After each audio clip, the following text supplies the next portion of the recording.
Assalamualaikum warahmatullahi wabarakatuh. Saya Nurul Hanim binti Nazri dari kelas AO 3.1. Hari ini saya akan membentangkan tajuk kecil pembangunan negara, iaitu Dasar Ekonomi Baru atau dikenali sebagai DEB. DEB diperkenalkan pada tahun 1970, terutama sebagai reaksi kepada peristiwa 13 Mei tahun 1969. Dasar ini dilaksanakan antara tempoh tahun 1971 hingga tahun 1990 sebagai satu rancangan pembangunan ekonomi dan perpaduan negara dalam masyarakat yang berbilang kaum.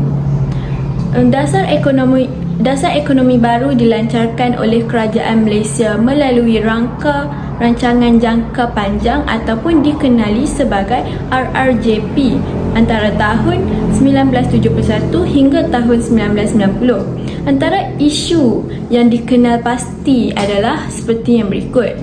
Yang pertama, jurang sosioekonomi antara Bumiputera dengan bukan Bumiputera. Yang kedua, jurang sosioekonomi antara desa dengan bandar. Yang ketiga, jurang sosioekonomi antara negeri pantai barat dan pantai timur. Yang keempat, jurang sosioekonomi antara negeri di semenanjung Tanah Melayu dengan Sabah dan Sarawak. Jadi, secara keseluruhannya, matlamat DEB bersifat serampang dua mata, iaitu mengurangkan dan seterusnya membasmi kemiskinan dengan menambah pendapatan dan memperbanyak peluang pekerjaan kepada semua rakyat tanpa mengira kaum. Yang kedua, menyusun semula masyarakat untuk mengurangkan dan menghapuskan pengenalan kaum mengikut fungsi-fungsi ekonomi.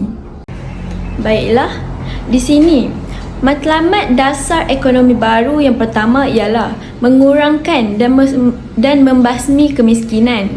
Okey, masalah kemiskinan menyebabkan perpaduan masyarakat sukar untuk dipupuk, terutamanya apabila wujud jurang kemiskinan dan kekayaan yang besar antara masyarakat dalam sesebuah negara.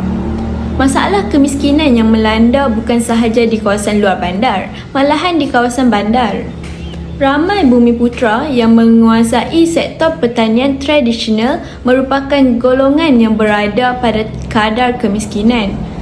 Pelbagai faktor masalah kemiskinan dan usaha yang dilaksanakan untuk mengatasinya. Antara faktor masalah kemiskinan yang tersenarai adalah bencana alam yang boleh menyebabkan penyakit dan kerosakan tanaman.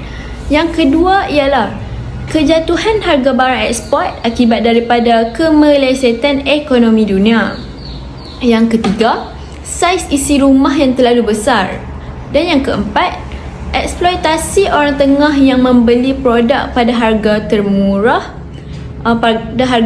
tetapi menjual dengan harga yang jauh lebih mahal. Dan yang terakhir ialah corak pertanian tradisional serta faktor-faktor sosial dan budaya. Usaha yang dilaksanakan untuk mengatasi masalah kemiskinan tersebut ialah mewujudkan peluang pekerjaan.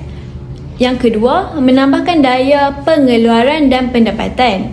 Yang ketiga, memberikan peluang kepada orang yang bekerja di sektor yang rendah daya pengeluarannya berpindah ke sektor yang lebih lumayan. Dan yang keempat, mengurangkan jurang perbezaan pendapatan antara kaum dan antara kawasan bandar dan luar bandar. Yang kelima, memodenkan kehidupan di luar bandar. Dan yang keenam, mewujudkan kumpulan perusahaan dan perdagangan Bumiputera. Yang ketujuh, mengadakan suasana pekerjaan yang menggabungkan pelbagai kaum. Dan akhir sekali, memperbaik taraf dan kualiti hidup rakyat melalui pelajaran, latihan, kesihatan dan kemudahan infrastruktur yang lain-lain. Pembasmian kemiskinan dilaksanakan dengan strategi mengikut kawasan luar bandar dan kawasan bandar. Kemiskinan di luar bandar terdiri daripada pekebun kecil, penanam padi, pekerja estet, nelayan dan penternak. Pada tahun 1970, terdapat kira-kira 49.3% penduduk berpendapatan di bawah garis kemiskinan, iaitu RM200. Dan kira-kira 86% daripada jumlah tersebut ialah penduduk luar bandar. Selepas pengenalan dasar ekonomi baru, kadar kemiskinan pekebun kecil getah berkurangan daripada 64.7% pada tahun 1970 kepada 40% pada tahun 1987. Kadar kemiskinan penanam padi turut berkurangan iaitu daripada 88.1% pada tahun 1970 kepada 50.2% pada tahun 1987. Okey, bidang-bidang lain juga turut menunjukkan pengurangan. Antara kemudahan yang disediakan ialah pendidikan, kesihatan serta bekalan air dan elektrik. Selain daripada itu, pihak kerajaan menyediakan subsidi baja, beasiswa pelajaran dan buku teks percuma serta makanan tambahan kepada kanak-kanak dan program rumah murah. Dalam tempoh 20 tahun, kadar kemiskinan penduduk dapat dikurangkan iaitu daripada 49.3% pada tahun 1970 kepada 17.1% pada tahun 1990. Seterusnya, kemiskinan di bandar yang terdiri daripada para pekerja yang terlibat dalam sektor perlombongan, pembuatan, pembinaan, pengangkutan, perdagangan dan perkhidmatan. Dalam tempoh 20 tahun pelaksanaan dasar ekonomi baru, kadar kemiskinan di bandar berkurangan daripada 21.3% pada tahun 1970 kepada 7.5% pada tahun 1990. Jadual yang tertera menunjukkan kadar kemiskinan mengikut kawasan bandar dan luar bandar di Malaysia. Okey. Pada tahun 1970 hingga tahun 1990, strata pada tahun 1970, jumlah isi rumah miskin luar bandar ialah sebanyak 705.9 ribu bersamaan 58.7% kadar kemiskinan. Manakala kawasan bandar pula mencatatkan 85.9 ribu bersamaan 21.3%. Hal ini menjadikan kadar kemiskinan keseluruhan sebanyak 791.8 ribu bersamaan 49.3%. Manakala pada tahun 1990 pula, jumlah isi rumah miskin luar bandar sebanyak 530.3 ribu bersamaan 21.8% kadar kemiskinan, serta jumlah isi rumah miskin di bandar sebanyak 89.1 ribu bersamaan 7.5%. Dengan ini, jumlah keseluruhan kemiskinan pada tahun 1990 mencatat sebanyak 619.4 ribu dengan 17.1% kadar kemiskinan. Secara keseluruhan, mutu kehidupan masyarakat dilihat bertambah baik dengan pengenalan dasar ekonomi baru. Dalam aspek kesihatan, kadar kematian bayi dan kematian kasar semakin berkurangan. Jangka hayat penduduk juga kian bertambah. Dalam aspek pelajaran pula, bilangan pelajar di sekolah rendah dan menengah menunjukkan peningkatan yang mendadak. Begitu juga dengan kadar masyarakat yang kenal huruf. Bagi kemudahan-kemudahan awam, peratus penduduk luar bandar yang mendapat bekalan air paip dan bekalan elektrik serta kemudahan tandas yang sempurna semakin meningkat. Matlamat dasar ekonomi baru yang kedua pula ialah menyusun semula masyarakat. Okey, amalan pecah dan perintah yang dilaksanakan oleh British menyebabkan berlakunya tumpuan kaum mengikut fungsi ekonomi tertentu. Situasi ini menyukarkan agihan kekayaan negara dan keadilan ekonomi sekaligus menyukarkan perpaduan kaum. Masyarakat negara ini perlu disusun semula supaya ketidakseimbangan tersebut dapat diatasi. Kerajaan telah melaksanakan beberapa program yang melibatkan pelbagai sektor ekonomi seperti perindustrian, perdagangan, pertanian, perlombongan, pembinaan, pengangkutan, pelajaran dan permahan atas tujuan menyusun semula masyarakat Malaysia pada ketika itu. Penjajahan British secara tidak langsung telah mewujudkan pengenalan kaum mengikut pekerjaan. Kebanyakan orang Cina dalam sektor perniagaan, perlombongan dan perdagangan, manakala orang Melayu dalam sektor pertanian dan perkhidmatan awam, sementara orang India dalam sektor perladangan. Penyusunan semula masyarakat dilakukan dengan beberapa strategi. Antaranya ialah peningkatan pendapatan dan penyusunan kadar kemiskinan mengikut kaum. Pendapatan kaum Bumiputera berjaya dinaikkan dan perbezaan pendapatan dengan kaum lain dapat dikurangkan, terutama bagi kaum Cina. Pendapatan kaum Bumiputera pada tahun 1970 berjumlah $172 sebulan, meningkat kepada $614 pada tahun 1987. Seterusnya, penyusunan semula corak guna tenaga. Pada peringkat awal, kaum Melayu amat kurang terbabit dalam kumpulan ikhtisas dan teknik, melainkan guru.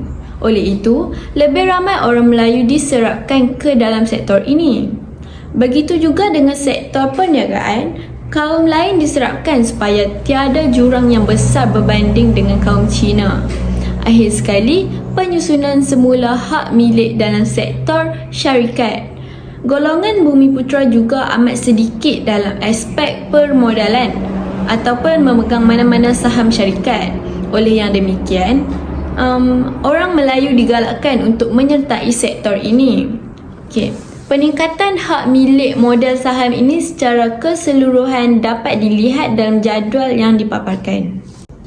Seperti yang dapat kita lihat, hak milik modal saham atau nilai par syarikat-syarikat berhad pada tahun 1971 Pemas Tautin Malaysia sebanyak 38.3, Bumiputera sebanyak 4.3, Bumiputera perseorangan pula 2.6, Agensi Amanah Rakyat sebanyak 1.7, Bukan Bumiputera sebanyak 34.0 dan Pemas Tautin Asing sebanyak 61.7. Hal ini menjadikan jumlah keseluruhan pada tahun 1971 sebanyak RM6.564 juta. Pada tahun 1988 pula, Pemas Tautin Malaysia adalah sebanyak 75.4, Bumiputera sebanyak 19.4, Bumiputera perseorangan 13.0, Agensi Amanah 6.4, Bukan Bumiputera sebanyak 56.0 dan Pemas Tautin Asing sebanyak 24.6, menjadikan jumlah keseluruhan sebanyak RM97.971 juta. Akhir sekali, pada tahun 1990, Pemas Tautin Malaysia sebanyak 76.3, Bumiputera 19.6, Bumiputera perseorangan 13.6, Agensi Amanah 6.0, Bukan Bumiputera sebanyak 56.7 dan Pemas Tautin Asing 23.7, menjadikan jumlah keseluruhan sebanyak RM111.273 juta. Peningkatan lain-lain pencapaian seperti dalam sektor industri serta pembangunan dan pembangunan bandar dan luar bandar, penduduk Bumiputera di bandar-bandar juga semakin meningkat. Misalnya daripada 41.3% pada tahun 1985 kepada 44% pada tahun 1988. Dasar ekonomi baru berjaya mengubah hampir keseluruhan sistem sosial masyarakat majmuk di Malaysia dengan menjalankan strateginya untuk menghadapi realiti perbezaan etnik dan dalam usaha mewujudkan keseimbangan dalam pelbagai aspek kehidupan. Tidak dinafikan bahawa hasil pelaksanaannya adalah positif dan dasar ini berjaya mencapai perpaduan nasional melalui falsafahnya, iaitu pembangunan dengan pengagihan saksama. Selain itu, ekonomi negara mengalami perkembangan yang memberangsangkan. Purata pertumbuhan ekonomi negara meningkat dalam tempoh 20 tahun tersebut. Peningkatan ekonomi negara dan kejayaan dasar ekonomi baru terbukti apabila didapati inflasi berjaya dikekalkan pada kadar 4.6% dan keseluruhan kadar kemiskinan menurun kepada 42.3% pada tahun 1970 kepada 17.15% pada tahun 1990. Setakat ini sahaja pembentangan tajuk kecil saya iaitu Dasar Ekonomi Baru. Sekian, terima kasih.